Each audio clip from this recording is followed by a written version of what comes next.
اعتکاف کے معنی آتے ہیں اپنے آپ کو روکنا، کسی جگہ ٹھہرنا، اور شریعت کی اصطلاح میں اعتکاف کہتے ہیں کہ دنیاوی کاموں سے، کام کاج سے، تجارت سے، ملازمت سے، بیوی بچوں سے علیحدگی اختیار کر کے ثواب کی نیت سے ایسی مسجد میں جس میں با جماعت نماز کا اہتمام ہوتا ہو ٹھہرنا، اپنے آپ کو روکنا، اسے شریعت میں اعتکاف کہتے ہیں۔ یہ اعتکاف ایک تو یہ ہے کہ ایسی مسجد میں ہوگا جس میں 5 وقتہ جماعت کے ساتھ نماز ادا کی جاتی ہو، اور یہ اعتکاف روزے کے ساتھ ہوگا۔ روزے کے بغیر اعتکاف ادا نہیں ہوگا۔ عورتوں کے لیے اعتکاف یہ ہے کہ اپنے گھر میں جو جگہ انہوں نے نماز کے لیے مخصوص کر رکھی ہے اس جگہ وہ اعتکاف کریں، اور اگر انہوں نے اپنے گھر کے اندر کوئی جگہ نماز کے لیے مخصوص نہیں کر رکھی ہے تو پھر وہ کوئی ایسی جگہ مخصوص کر لیں، مقرر کر لیں کہ جہاں اللہ کی عبادت کرنے میں یکسوئی رہے، اور اپنے گھر کے اس حصے کے اندر وہ عورتیں اعتکاف کریں۔ عورتوں کا اعتکاف ان کے گھر میں ہوگا، مسجد میں ان کو اعتکاف کرنا ناجائز اور حرام ہے۔ جس طرح عورتوں کا اعتکاف مسجد میں نہیں، اسی طرح مردوں کا اعتکاف گھر میں نہیں، بلکہ مردوں کے لیے اعتکاف مسجد میں ہی کرنا ہوگا۔ اور اعتکاف جب ہی ادا ہوگا، یہ سنت جب ہی ادا ہوگی کہ جب وہ مسجد کے اندر اعتکاف کریں۔ اعتکاف کی 3 قسمیں ہیں۔ ایک اعتکاف مستحب ہے، ایک اعتکاف واجب ہے، اور ایک اعتکاف سنت علی الکفایہ ہے۔ مستحب یہ ہے کہ تھوڑی دیر کے لیے مسجد میں گئے تو اعتکاف کی نیت کر لیں، یہ مستحب ہے۔ اس کے لیے کم سے کم وقت بھی متعین نہیں اور زیادہ سے زیادہ وقت بھی متعین نہیں۔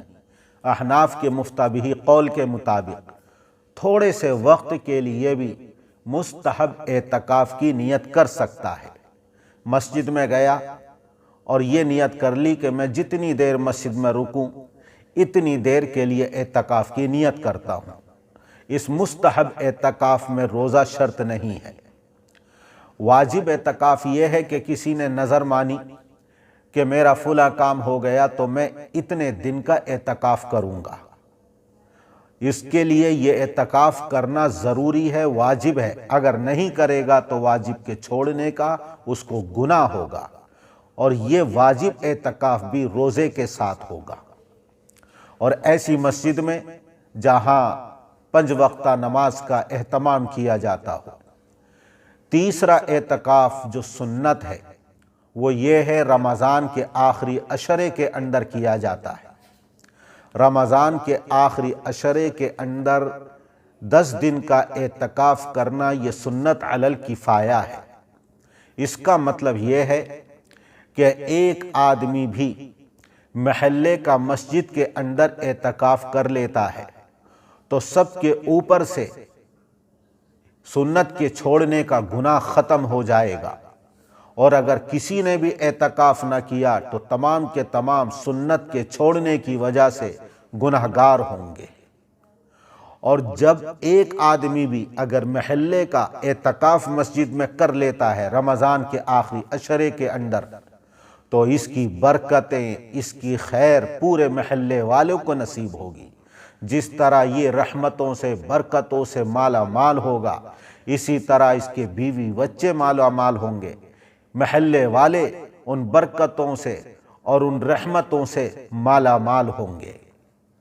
ان عائشہ قالت ان النبی صلی اللہ علیہ وسلم کان یعتکف العشر الاواخر من رمضان حتی توفاہ اللہ ثم اعتکف ازواجہ من بعدہ، کہ حضور اکرم صلی اللہ علیہ وسلم رمضان کے آخری عشرے کے اندر اعتکاف کرتے تھے، یہاں تک کہ اللہ سے جا ملے۔ آپ کی وفات ہو گئی، اور آپ کی وفات کے بعد آپ کی ازواج مطہرات نے اپنے حجروں کے اندر اعتکاف کیا، اور وہ اعتکاف کرتی تھیں۔ اسی طرح حضرت انس رضی اللہ تعالی عنہ سے مروی ہے کہ کان النبی صلی اللہ علیہ وسلم یعتکف فی العشر الاواخر من رمضان فلم یعتکف عاما فلما کان فی العام المقبل اعتکف 20، کہ حضور اکرم صلی اللہ علیہ وسلم رمضان کے آخری عشرے کے اندر اعتکاف کرتے تھے۔ ایک مرتبہ رمضان کے آخری عشرے میں آپ کو سفر درپیش آیا، تو آپ سفر پر چلے گئے اور آخری عشرے کا اعتکاف نہ کر سکے۔ جب اگلا رمضان آیا تو آپ نے اس رمضان میں 20 دن کا اعتکاف کیا۔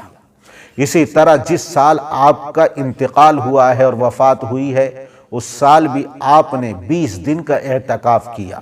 آپ کو اشارہ مل گیا تھا کہ آپ اس دنیا سے رخصت ہو جائیں گے، اور یہ آپ کا آخری رمضان ہے۔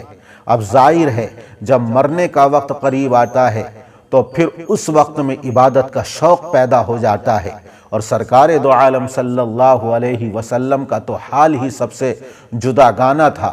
اس لیے رمضان کے آخری عشرے آپ نے 20 دن کا اعتکاف کیا۔ تو مردوں کا اعتکاف مسجد کے اندر ہوگا۔ ان حالات کے اندر بھی، جبکہ آج لاک ڈاؤن سے گزر رہے ہیں، ان حالات کے اندر محلے والے محلے میں سے کسی ایک دو آدمی کو مقرر کر لیں، طے کر لیں، اور وہ مسجد کے اندر رمضان کے آخری عشرے کے اندر اعتکاف کریں، تو تمام اس کی خیر و برکت سے مالا مال ہوں گے۔ لیکن اگر کسی نے بھی اعتکاف نہیں کیا تو سنت کے چھوڑنے کا گناہ پورے محلے والوں کے اوپر ہوگا۔ یہ اعتکاف اللہ تبارک و تعالیٰ کے در پر آ کر پڑ جانا ہے، سوالی بن کر پڑ جانا ہے۔ کوئی انسان، کوئی بھکاری، کوئی سوالی کسی شریف انسان کے دروازے پر اور گھر میں آ کر پڑ جائے کہ اس وقت تک نہیں جاؤں گا جب تک کہ آپ میری مراد پوری نہیں کریں گے، میرا سوال پورا نہیں کریں گے، تو وہ شریف آدمی کسی نہ کسی طریقے سے کچھ نہ کچھ اس کو دے کر ضرور رخصت کرے گا، اور خالی ہاتھ واپس کرنے میں اس کو شرم آئے گی۔ اللہ تو کریموں کا کریم ہے، وہ تو ارحم الراحمین ہے، وہ تو اکرم الاکرمین ہے، وہ اللہ جس کے خزانے میں کبھی کمی نہیں آئی۔ تمام انسان، تمام جنات، تمام زندہ، تمام مردہ، اولین اور آخرین، تمام کو اللہ عطا فرمائے، ان کی تمام آرزوں اور تمناؤں کو پورا فرما دے، تب بھی اللہ کے خزانے میں ذرہ برابر کمی نہیں آئے گی۔ تو وہ اللہ اگر اس کے دروازے پر اور در پر اور گھر میں آ کر کوئی پڑ جائے تو اللہ ضرور اس کی خواہشوں کو، تمناؤں کو، اس کے سوالات کو پورا کرے گا۔ اس لیے یہ معتکف اللہ کے در کا سوالی ہے، بھکاری ہے، اور یہ اللہ اس کی ضرورتوں کو یقیناً پورا کرے گا۔ حضرت عطا ابن ابی رباح فرماتے ہیں، معتکف کی مثال ایسی ہے جیسے کوئی کسی بادشاہ کے پاس، کسی وزیر کے پاس، کسی خلیفہ کے پاس آتا جاتا ہو، اور وہ بادشاہ، وزیر، خلیفہ اس کی ضرورت کو جانتا ہو، سمجھتا ہو، اور اس کی ضرورتوں کو پورا کرتا ہو۔ جب وہ ایک دنیا کا بادشاہ، ایک دنیا کا وزیر، ایک دنیا کا خلیفہ اپنے خاص آدمی کی ضرورت کو پورا کرتا ہے، تو اللہ کے گھر کے اندر آ کر پڑنے والا جبکہ اللہ اس کی ضرورتوں کو جانتا ہے تو وہ اللہ کے سامنے اپنی ضرورتوں کو رکھے گا تو یقیناً اللہ اس کی ضرورتوں کو پورا کرے گا۔ تو یہ اللہ کے گھر کا بھکاری ہے، اللہ کے گھر کا سوالی ہے، اللہ کے در پر آ کر پڑ گیا ہے۔ اس لیے محلے والے کسی ایک کو بھی اگر طے کر کے ان حالات میں مسجد کے اندر اعتکاف کے لیے بٹھا دیتے ہیں تو انشاءاللہ اس کی برکتیں تمام کو حاصل ہوں گی، اور اگر اعتکاف کسی نے نہ کیا تو سنت کے چھوڑنے کا گناہ سب کے اوپر ہوگا۔